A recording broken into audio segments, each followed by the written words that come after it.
Hello everybody, BWildcat2 here, back today with episode number 23 of the Coaching Carousel, featuring Big Troll here in NCAA Football 13, with the TCU Horned Frogs 9-1, number 3 in the country, about to take on number 22 Texas here in the next episode. But right now, we've got our Week 13 recruiting update here for you guys, as this is not a considerably long video, but we're going to start off with scouting Jay Greer, a halfback, from not the University of Texas, but from Texas, I believe, is the state he's from.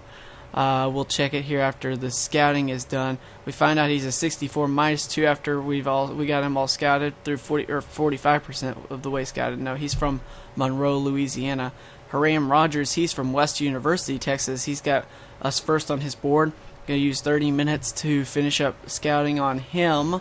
And we find out he's a 69 +1 on the scouting. So all the way through, Rodgers is going to be a 69 overall player. Now we're going to scout Ian Davis, a wide receiver from Converse, Texas, who has Texas ahead of us. But hopefully we can get him to change his mind if we can beat the Longhorns this week, as that's going to be in Austin. That's going to be a tough one to beat. So 57% of the way scouted. He's a 75 +5 overall gained after his scouting session. And now we're going to scout the center, this JUCO center from North Carolina, Donnel Parker. I do not believe we're going to end up making a run for him, but we find out 50% of the way through he's a 53, so not too good if we're looking for pretty decent talent-wise. But first off, let's start with talking to Jay Greer, the speedster from Monroe, Louisiana. He's got us first on his board ahead of Missouri, but actually we're pretty even with Missouri. Auburn in third, 100 points behind, and we're gonna try to knock down Missouri with conference prestige, and that's gonna work pretty well there. After that, so talking about coach prestige now, find out that it's very important to him. Championship contender is as well very important to Jay Greer, and academic prestige, proximity to home, we're going to find out is not important to him. So academic prestige is okay, like it's not as important, but his interest is, or it's above average importance. And the prospect's choice goes to television exposure. So we gain 404 interest from Jay Greer, the speedster, the 4-star back from Monroe, Louisiana. Now we're going to talk to Jared Brady, another halfback, him from Wharton, Texas. Has us first on his board in front of Utah and the University of Texas. We'll see here we are pretty handily in front of both of those teams. So maybe we can get Mr. Jared Brady here.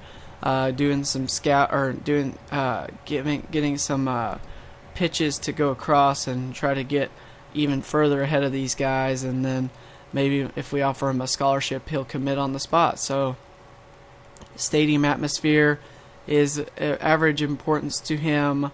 The prospect's choice, no, it's going to be athletic facilities are pretty important to him, and we're making a pitch for it. We're going to try to schedule a visit, I believe, against for the game against Oklahoma. And last but not least, the prospect's choice has to do with pro potential at TCU.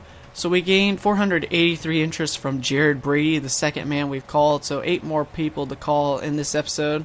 Next up, we're going to be talking to the JUCO center from Atchison, Kansas, Luke McCollum, as he has us first on his board ahead of Oregon and Iowa. Pretty solid ahead of Oregon, so I expect to get this guy, probably not this week, but maybe either this coming week against Oklahoma or in sometime in the off season. But I do expect him to be a commit, as unfortunately he is a 61 overall, and we may not have any room for him depending upon how we get how many centers we can pick up. But we do schedule a visit for him to visit against for the game against Oklahoma next week, and we're going to be finding out some more information about McCollum as we compare schools and coach prestige And the Prospects Choice Award will go to Program Tradition. As we finish off talking to McCollum, we gained 418 interest from him. And that's the third guy we've called in this episode. Now we're going to talk to another halfback, for this one from Live Oak, Texas, Jay Fowler, the power back. They're 3-star, 64 overall. He has us pretty far ahead of Penn State and Utah. So we're going to offer him a scholarship this week, and hopefully we'll have him for next year. As you see, we're just, all the stuff we're talking to him about is really getting us some big points. So if we offer him a scholarship, I expect him to commit on the spot. So let's see, academic prestige. We won't be able to sway his importance there. The Prospects Choice to playing time, plus 37 interest. And will he commit on the scholarship? Jay Fowler, will he be our 13th prospect to commit? No, actually he will not commit on the spot, but hopefully he will commit either next week or sometime pretty soon. Maybe he won't commit on the spot, but as we go into next week he might commit. But now we're talking to Rodgers, halfback from West University, Texas, the 4-star, 69 overall athlete. Halfback. And we're talking to him on a variety of different subjects, as we actually are leading Oklahoma, and I believe he will be visiting next week for the game against Oklahoma, and we can hopefully convince him that we're better than the Sooners and that he should come here next season. So as we pretty much get ready to end this conversation, we're going to offer him a scholarship, and let's see what he says. He says his dog does not think he should sign yet. So anyway, 728 total interest gained with Rodgers, and we're halfway done here. We're going to talk to Brent Dixon, this defensive end from Brownwood, Texas. Who we have we're first on his board ahead of Navy pretty handily. They're about 500 points separating the two schools, and we're going to try to build that up, as we're going to keep trying to knock Navy down and get this 4-star defensive end, as he is a run stopper, and hopefully he will be able to be on our team next season. So he visited back in week 11, but now we're first on his board. We weren't first on his board week 11, I don't think. And we're talking to him about academic prestige, and now we will offer him a scholarship, and he will not commit on the spot. But maybe we can get a couple of these guys after this episode, or after the game next episode, as we gain 706 interest with Brent Dixon. And here's Ian Davis. We're second on his board behind Texas, the wide receiver from Converse, the 4-star, a 75 overall, as we're way behind Texas. But I want this guy, I really do. I hope we can get him, because that would be a big pull if we could get this 4-star wide receiver for next season, as we're going to be losing a few of our receivers that we really rely on this season. And we're actually, for being so far behind Texas, we're doing pretty good as far as making up some interest and getting some interest from Davis. We're going to try to guarantee him a national title, and we gained 211 interest from that. And we're also going to promise him a game in the state, because he lives in Texas, and since this is our state, we're going to gain 730 total interest from Ian Davis in that phone call. And now next, we got 3 more guys to call, including Justin Scott, this halfback from Laguna Hills, California.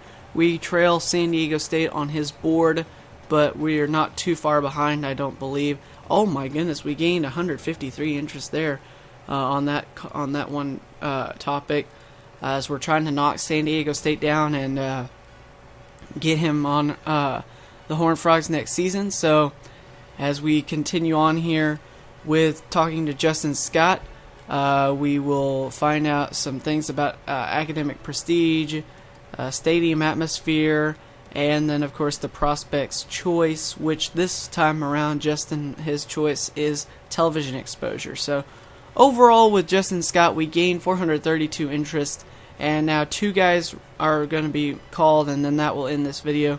I believe, yes, we're going to talk to William Ross, a quarterback also from Laguna Hills.